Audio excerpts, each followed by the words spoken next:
I'm Smavya Suhail and I'm working as a diabetes educator in Mukhtar Sheikh Hospital.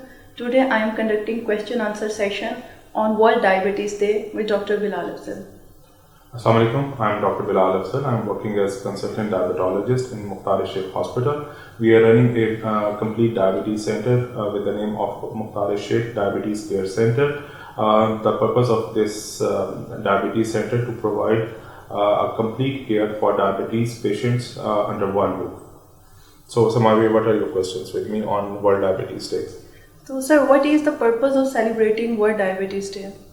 Alright, 14th November marks the birthday of Frederick Banting, who is the discoverer of insulin, who discovered insulin in 1921, along with Best in 1921. So we celebrate World Diabetes Day on 14th of November globally to appreciate his efforts regarding insulin discovery. Alright. So what is actually diabetes and why we are so much concerned about it? Diabetes, let me talk in Urdu for the common people.